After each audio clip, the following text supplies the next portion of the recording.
عزیر علیہ السلام انبیاء کرام کی جماعت میں ایک کریم اور عظیم نبی تھے۔ اللہ تعالیٰ نے انہیں ایک بستی کی طرف چلنے کا حکم دیا۔ وہاں پہنچے تو بستی ویران تھی، بے آباد تھی۔ اب یہ حیران ہوئے کہ مجھے یہاں کس لیے بھیجا گیا۔ ایسے میں خیال آیا اللہ تعالیٰ اس مردہ بستی کو کیسے زندہ فرمائیں گے۔ یہ خیال تعجب کے طور پر تھا۔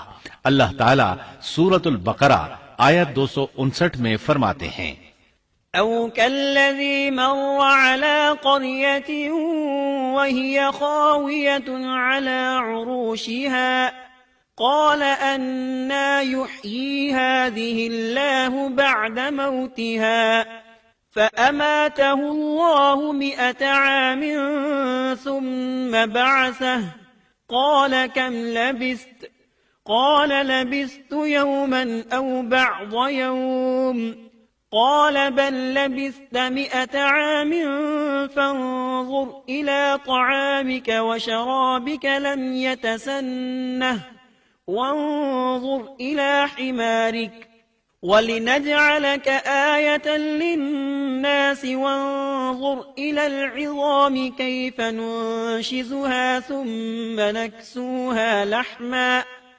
فلما تبين له قال أعلم أن الله على كل شيء قدير۔ یا اس شخص کی مانند کہ جس کا گزر اس بستی پر ہوا جو چھت کے بل اوندھی پڑی ہوئی تھی۔ وہ کہنے لگا کہ اس کی موت کے بعد اللہ تعالیٰ اسے کیسے زندہ کرے گا، تو اللہ تعالیٰ نے اسے بھی موت دے دی 100 سال کے لیے۔ پھر اسے اٹھایا، پوچھا تجھ پر کتنی مدت گزری؟ کہنے لگا 1 دن یا دن کا کچھ حصہ۔ اللہ تعالیٰ نے فرمایا تو 100 سال تک ٹھہرا رہا۔ پھر اب تو اپنے کھانے پینے کو دیکھ کہ یہ بالکل خراب نہیں ہوا، اور اپنے گدھے کو بھی دیکھ، ہم تجھے لوگوں کے لیے ایک نشانی بنا رہے ہیں۔ تو دیکھ کہ ہم ہڈیوں کو کس طرح جوڑتے ہیں، پھر ان پر گوشت چڑھاتے ہیں۔ جب یہ سب ظاہر ہو چکا تو کہنے لگا میں جانتا ہوں اللہ تعالیٰ ہر چیز پر قادر ہے۔ اللہ تعالیٰ نے نیند کی حالت میں عزیر علیہ السلام کی روح قبض کی تھی، اس لیے انہوں نے جواب دیتے وقت سمجھا کہ شاید وہ سو رہے ہیں۔ انہیں یہ احساس بھی نہ ہوا کہ میں تو اتنا عرصہ مردہ رہا ہوں۔ جب وہ سوئے تھے تو صبح کا وقت تھا، جب دوبارہ زندگی ملی تو عصر کے وقت آنکھ کھلی۔ اسی لیے اللہ تعالیٰ کے سوال کے جواب میں انہوں نے کہا میں 1 دن یا دن کا کچھ حصہ سویا رہا ہوں گا۔ اللہ تعالیٰ نے فرمایا اپنے کھانے اور گدھے کو دیکھو، کھانا بہت جلد خراب ہو جاتا ہے، لیکن 100 سال گزرنے پر بھی کھانا بالکل تازہ تھا، جبکہ آپ کے گدھے کی ہڈیاں بکھری پڑی تھیں۔ اچانک ان کے سامنے دیکھتے ہی دیکھتے ہڈیاں حرکت کرنے لگیں، پھر جڑنے لگیں۔ گدھے کا ڈھانچہ تیار ہو گیا تو اس پر گوشت چڑھنے لگا۔ اس طرح گدھا زندہ ہو گیا اور آواز دینے لگا۔ یہ دیکھ کر عزیر علیہ السلام پکار اٹھے، واقعی میرا پروردگار ہر چیز پر قادر ہے۔ ان کی اس عارضی موت کے دوران وہ بستی آباد ہو چکی تھی۔ عزیر علیہ السلام نے ان سے پوچھا کیا تم لوگ عزیر کو جانتے ہو؟ انہوں نے کہا جی ہاں، انہیں فوت ہوئے 100 سال سے زائد عرصہ بیت چکا ہے۔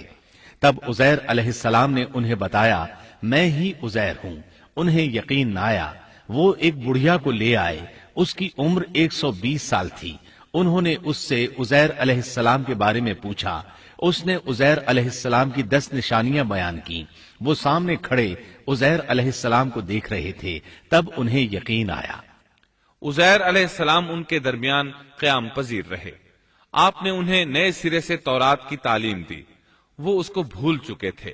بستی والے ان سے بہت متاثر ہو گئے، ان کی تعظیم کرنے لگے۔ اس عظیم معجزے کی وجہ سے رفتہ رفتہ وہ انہیں اللہ کا بیٹا تصور کرنے لگے۔ اللہ تعالیٰ سورہ توبہ آیت 30 میں فرماتے ہیں وقالت اليهود عزير ابن الله،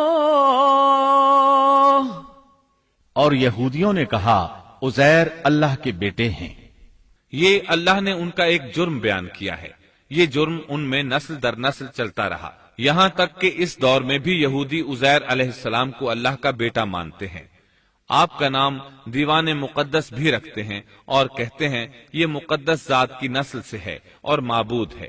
یہی ان کا شرک ہے۔ اللہ ان پر لعنت کرے۔ اللہ انہیں اس جرم کی سزا ضرور دے گا۔